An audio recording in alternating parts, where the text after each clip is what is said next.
fait, bon, moi j'ai grandi à Saint-Martin. Je suis arrivé en France à l'âge de 16 ans. Bon, parcours classique, l'école. J'ai un diplôme en comptabilité. J'ai été aussi en hôtellerie-restauration sur un niveau BTS. Après, j'ai toujours travaillé dans la restauration. J'ai travaillé chez La Durée, Intercontinental, le Grand Hôtel, à l'Opéra. Et ben pourquoi la coiffure?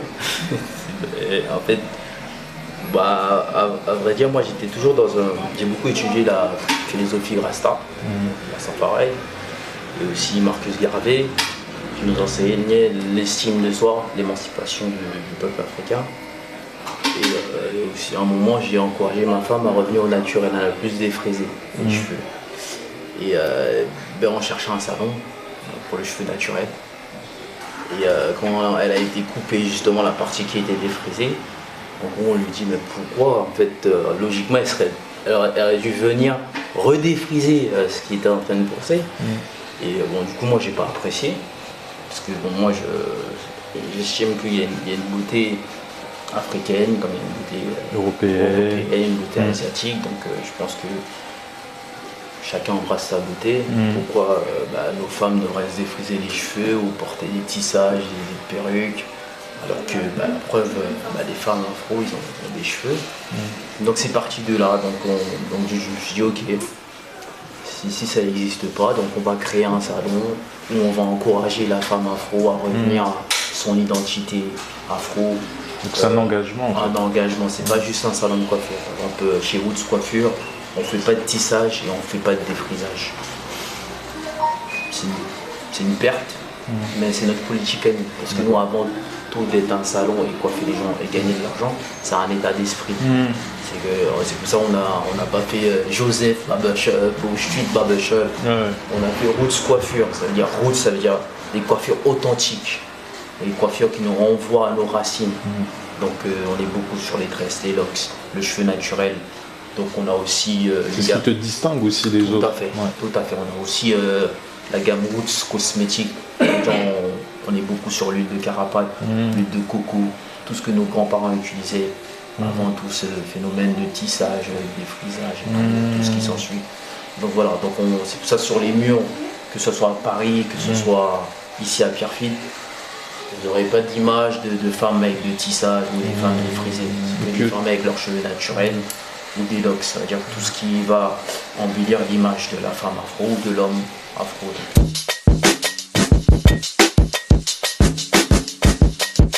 Roots Coiffure, comme c'est une marque déposée.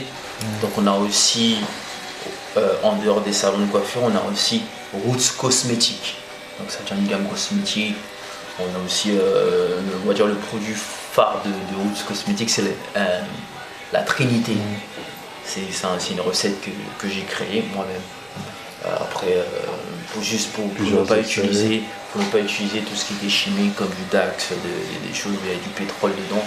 Donc on a combiné 3 produits, l'huile de ricin, l'huile de coco et le beurre de karité. Donc c'est un produit qu'on peut utiliser sur tout type de cheveux. On tourne les locks avec, on coiffe avec, que ce soit les hommes, que ce soit les femmes. Et tu me disais aussi, c'est parce que on a tout dans la nature et qu'il n'y a plus qu'à aller et travailler autour de ça. Et le slogan, c'est la beauté au naturel. La nature nous a déjà tout donné. La preuve que nos grands-parents, ils n'avaient pas tous ces produits. Ils avaient ce que la nature nous offre, tout ce qui est l'huile de coco, le beurre de karité, l'huile de carapate.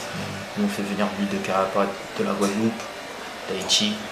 L'huile de coco vient de Martinique, le beurre de karité vient de la Côte d'Ivoire. Donc on est vrai.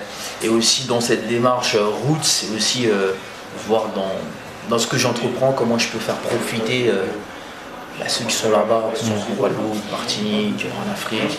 Ça veut dire comment je peux faire circuler l'économie dans la communauté. C'est en faisant travailler ceux qui sont de l'autre côté, ou ceux qui sont dans un domaine qui est en parallèle avec ce que moi je fais. Donc je collabore avec eux au lieu de collaborer avec des grandes marques.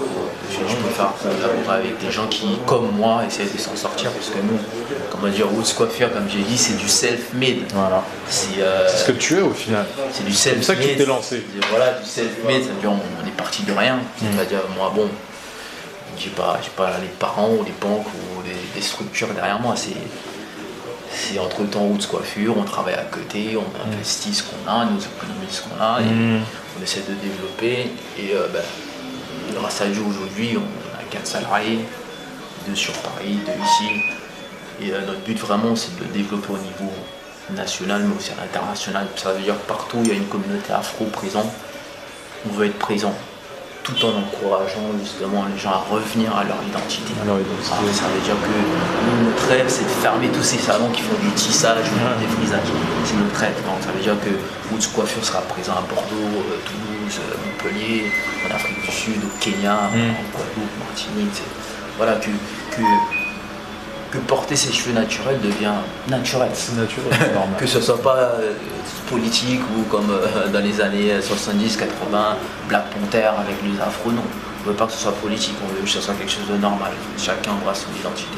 Donc voilà, donc je pense que oui, donc je suis dans cet état d'esprit. Bon, aujourd'hui, je porte plus mes boubous éthiopiens ou mélox parce que bon, on s'adapte pour faire certaines choses. Mais je suis animé par cet état d'esprit vers Safari. Donc, du coup, voilà, on œuvre beaucoup pour l'émancipation de la communauté, du peuple noir en général, que ce soit antillais, africain. D'accord. Voilà, donc on veut vraiment, il est temps que les choses changent, parce que les Chinois sont ce qu'ils sont, les Pakistanais sont ce qu'ils sont, donc il est temps que notre communauté commence à peser dans la balance. Et ça viendra que par l'entrepreneuriat, l'unité, comprendre que bon voilà, on ne peut pas tout le temps dépendre des autres. Donc ça veut dire que voilà, demain ça peut être, je sais pas, peut-être demain j'aurai l'occasion d'aider peut-être un frère qui veut se lancer dans tout ce qui est produits exotiques.